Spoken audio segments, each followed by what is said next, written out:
Hello everyone and welcome to today's episode of the Osasu Show. Our focus today is on the power sector. Nigeria's population is 3 times that of South Africa's, but it only has less than a third of South Africa's installed power generation capacity.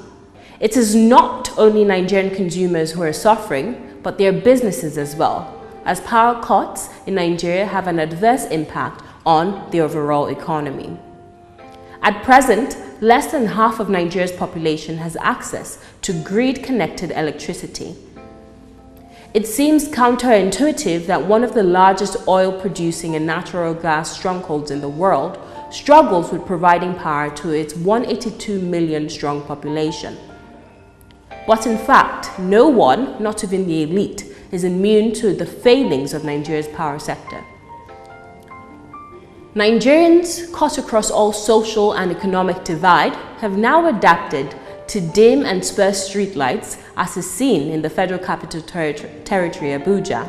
And worse off, many businesses, including micro, small to medium-scale businesses, regularly shut down due to inadequate power supply and the high cost of running a generator. On today's episode of the Osasu Show, we speak with a qualified attorney with graduate advanced degrees in law, business, and public policy from Harvard University and the University of Boston, Massachusetts. She was the Senior Technical Advisor, Policy and Partnerships to the Honorable Minister of Power from February 2013 to May 2015.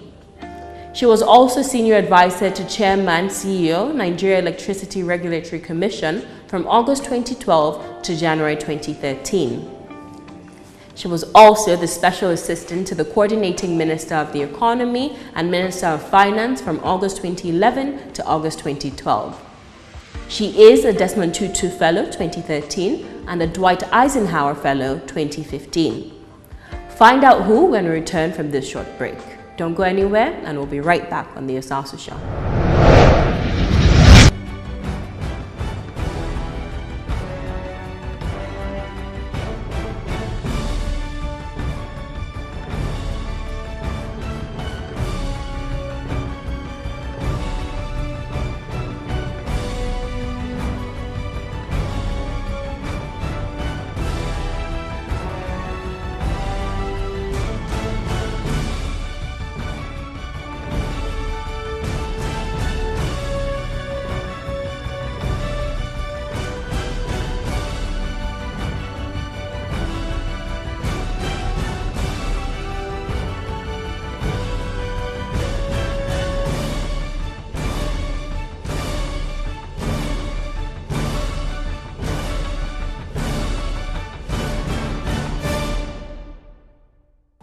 Welcome back to today's episode of the Osasu Show. With me is Miss Ngozi Ify Malo, who is the co-founder of Clean Technology Hub and country director of Power for All campaign in Nigeria. Thank you so much for joining me on today's program.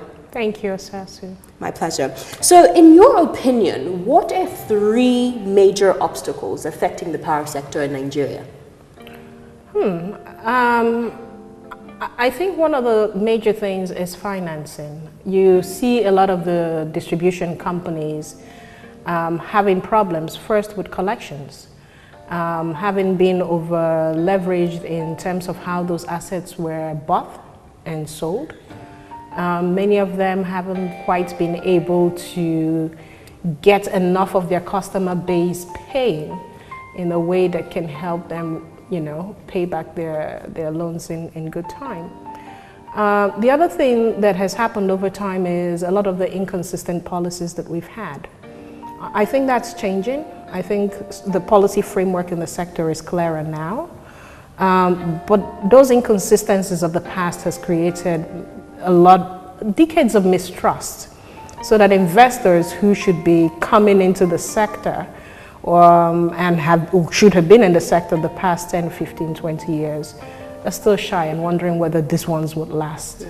And then I think the last one, the third one, I think is the general economy and FX problems. People are worried about if they bring their investments into Nigeria, how do they repatriate it out? How do they get financing in dollars and then, you know, have to start paying back the money in all of those things that general investors worry about in other sectors. That also affects the power sector. So we can group all those three problems into financing.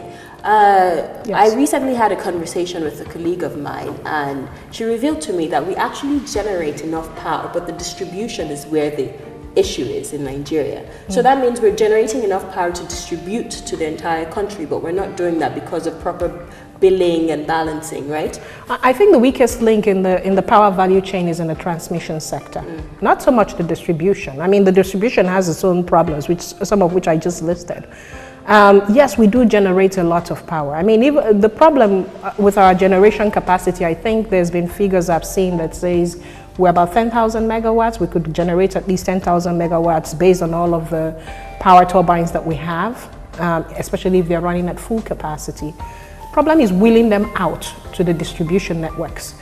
And so that transmission link that connects the generation to the distribution is where the issue is. Is where the issue is. Is it because of poor billing? Because that also has to do, my sources claim that also has to do with finances. They're not able to bill. It is financing. Our transmission infrastructure is aged. Some of them have been there for about 20, 30 years, and it costs a lot of money to upgrade them. We're not able to get that money. I mean, you know, the kind of financing that's needed, it's going to take public-private financing. The country doesn't have that type of... How much? What's the ballpark figure? It's difficult for me to say now because, you know, with the rate of inflation, but there are times when, you know, I think about 2 or 3 years ago, you were hearing things like about 300 billion, you know.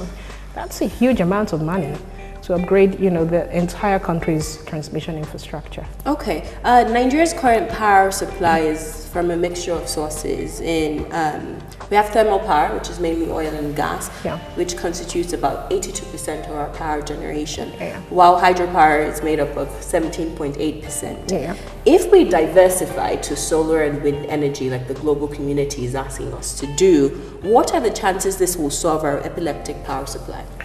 It would help, especially in terms of the unelectrified. If the statistics are to be believed, we have 60% of Nigerians being unelectrified, meaning that these are people not connected to the national grid. And that's a huge problem. So when you talk about other issues around productivity, infrastructure, education, power is a major issue. People don't have power, how are hospitals supposed to work? How are schools supposed to function? How are our primary healthcare infrastructures are almost moribund. So this, you know, affects development in core ways that we can't even begin to enunciate. However, if we're able to diversify to renewable energy and use that to get to those unmet needs when it comes to electrification, or even those who have power deficits. So they're connected to the grid, but it's so unreliable that it's not good enough for them to run a business consistently. You would see an improvement. If you ask any manufacturer, whether it's a medium-scale manufacturer, small-scale manufacturer, or large-scale manufacturer, most of them will tell you that 70% of the overhead costs go on power. I should be asking you even how much it takes you to power your studios. I tell people all the time I can hire 4 additional staff a month if I didn't have the power. To buy diesel. That's people's reality. So you believe solar and wind energy can solve this problem? Not even just solar and wind. There is geothermal, there is biomass and biogas, which can be used to power agricultural value chains, you know, and our sources of production. There is mini hydros, which we can then use to get into communities that have water and use them for other sources of production. The Minister of Finance, Kemi Adeosun, said Western powers are blocking Nigeria's power solution. She said this on the backbone of the global force, of the global conversation now to shift to renewable energy. She said specifically, and I want to quote her, that we want to build a coal power plant because we're a country blessed with coal. Yes, we have power problems. So it doesn't take a genius to work out that it will make sense to build a coal power plant. However, we're being blocked from doing so because it is not green. This is not fair because they have an entire Western industrialization that was built on coal-fired energy. This is the competitive advantage that was used to develop Europe. Yet now that Nigeria wants to do it, they say it's not green, so we cannot. What's your response to that? Well, I think the Honorable Minister makes a very emotive argument. And I say that with all respect. You know, I agree with her that, you know, the West certainly did grow in leaps and bounds using, you know, fossil fuel technologies. Even apart from coal, we have huge gas deposits where supposedly the second or third largest gas deposits in the world. And almost all our turbines are gas-fired from that statistics that you read earlier on.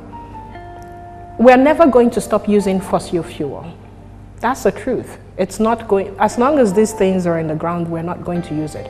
I think what the entire conversation around climate reality and what I think I've heard from the Ministry of Power and in terms of some of the policy frameworks coming out of power is that we can reach incremental power to get where we need to be sustainable as a country in terms of our power needs and our power generation, distribution, and transmission if we diversify, we bring in other sources that we haven't been looking at because we've been so focused on the fossil.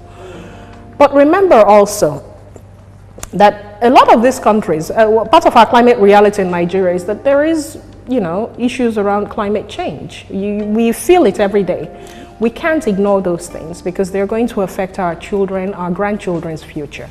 And those countries who are asking that, you know, developing countries not wait until things, even though we generate less, you know, we contribute less to all of that climate change narrative.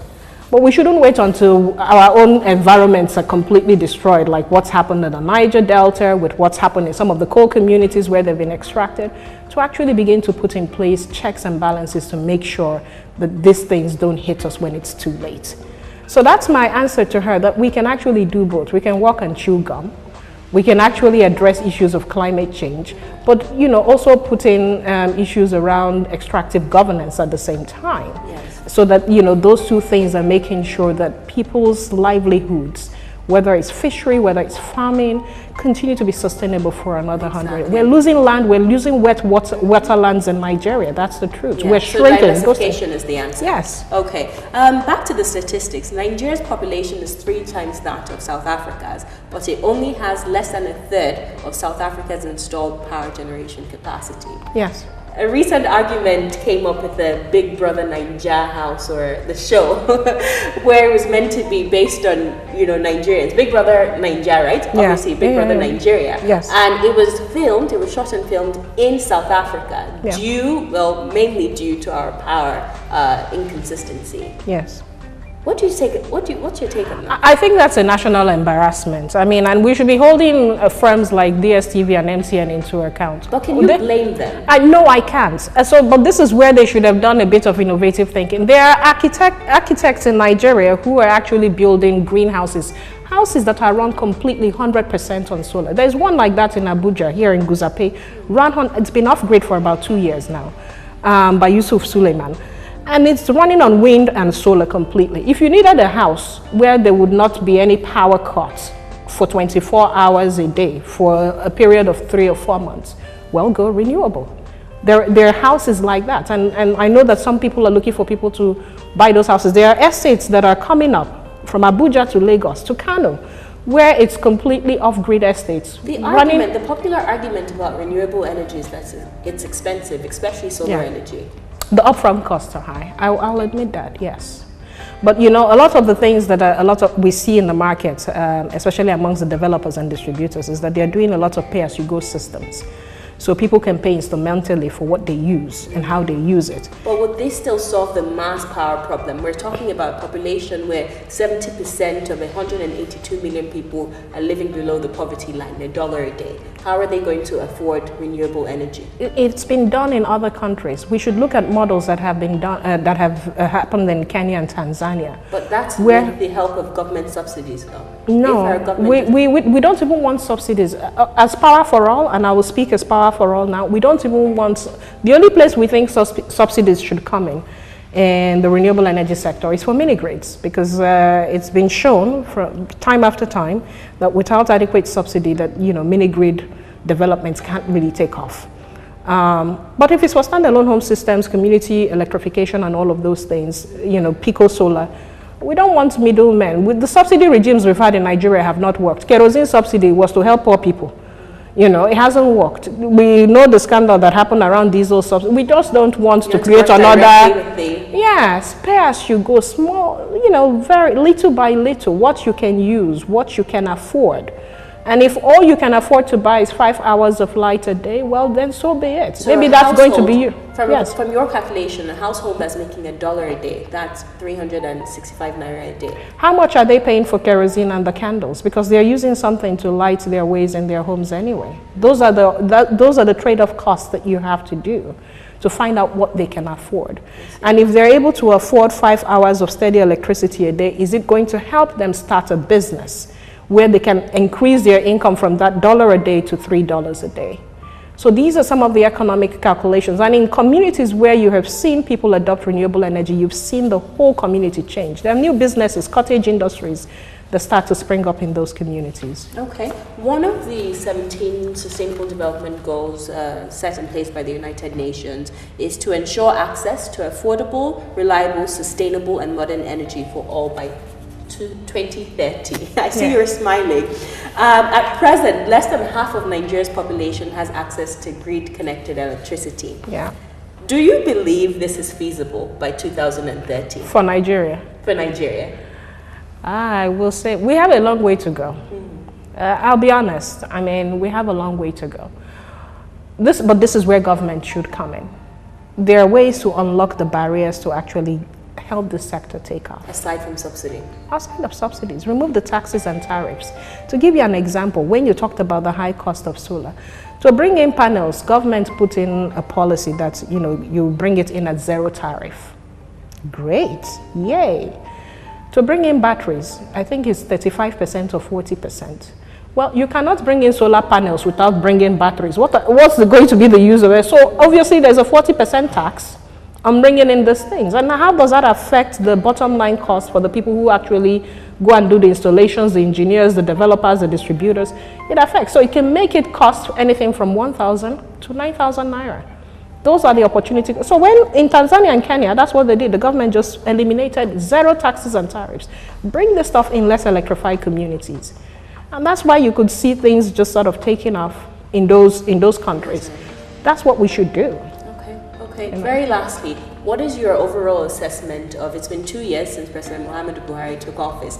What's your... I can't believe you snuck that one in. No, I want to ask you to point to one person. What's your assessment of the Minister of Power Works and Housing, his performance thus far in the last 2 years? I think the power sector, and I will come to the minister in 1 second, I think we've seen a lot of hiccups in the power sector. And I know that the power ministry is doing a lot because we work very closely with them to try. There's never been a time we as a campaign have gone to them to say these are the things you should be looking at, but they have not given us hearing and have not considered all of our arguments on the merits. In terms of the minister, because you cannot talk about the minister in isolation from the ministry. In terms of the minister, I think he has his hands full. He's running 3 major infrastructure ministries. And I think that he's said the right thing. I've seen some changes, for instance, in the Rural Electrification Agency. There's a new board and a new management now. We're very happy with the board and management that he's put in place because we think they're technically competent. He has an excellent permanent secretary who's not from the bureaucracy, but is a technocrat and can help run affairs. Still some ways to go, but at least we see some movement. Some movement. Yes. Thank you so much, Ngozi Ify Malo, the co-founder of Clean Technology Hub and the country director for Power for All campaign. Thank you so much, Osasu. Today's program. Thank you. My pleasure. So we'll take another break right now. When we return, we'll wrap up this segment of the Osasu Show. Don't go anywhere. At Holocrunch, we take pride in serving you top-notch gourmet popcorn. Made from the finest ingredients sourced locally and around the world.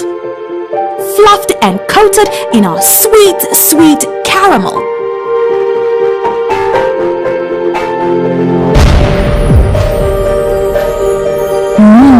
Yummy!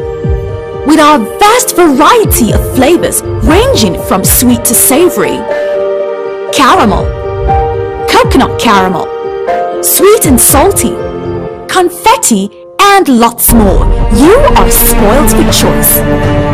Holocrunch, crunchy, yummy goodness.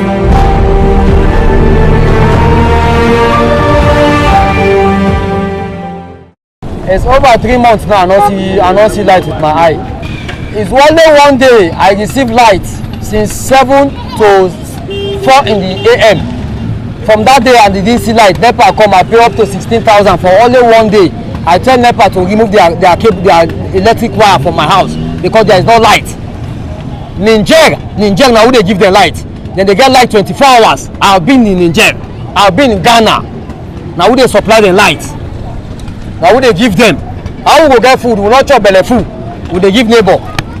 So what did I move? The more die. So now I say NEPA remove their cable from my house. Since I come Papa here, there's no light at all. And when month ends, we always pay NEPA bill. May they do better. May they give us light now. Heat they kill us now. We get baby picking there inside room. I've been in this Papa for almost 29 years. For the past 29 years, we did not have light, but we thank the effort of the government who brought us a transformer. But we discovered that the transformer they brought was it is the community who paid for the transformers. We paid for the transformers, the pole, the electric wires, everything with the communities. We bought it. But now every month they will bring NEPA bill. They will bring a bill to us. We don't argue, we pay the bill. But there's no light. Like this environment, I think is going to 1 month now. We have not even seen a flash of a light in this environment. Last time I went to NEPA office to confront them and I asked them what is the matter. They said that there's a problem that a pole fall. And if a pole should fall in an environment, why we are paying NEPA bill? Is it our responsibility after paying NEPA bill, you go and buy pole again and set they say it is the pole that fall that make us up till now. We did not even see light. Because they know that there's no poor man who will able to buy all this mechanical generator and fix in a compound. So it is the problem of our leaders who is leading us, who did not allow us to enjoy what they enjoy. Formerly, they said the kerosene was meant for poor people, but now you just go to the filling station and see if a poor man can able to buy a liter of kerosene. The kerosene is even cost more than the fuel that they are using in a car.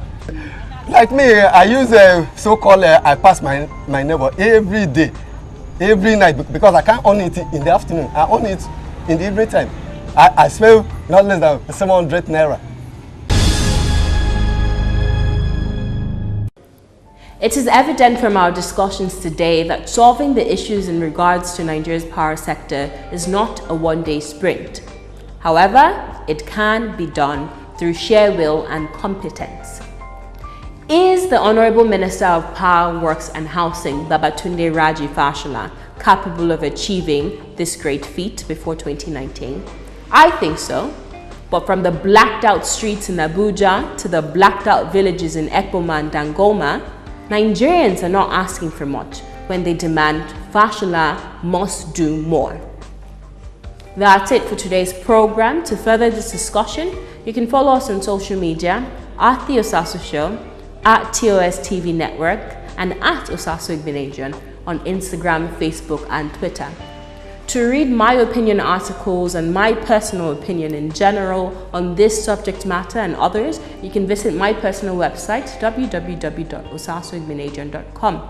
To find out more news on sustainable development and current affairs across Africa, you can visit our website, tostvnetwork.com. I'll see you same time, same place next week, and until then, take very good care of yourself. God bless you.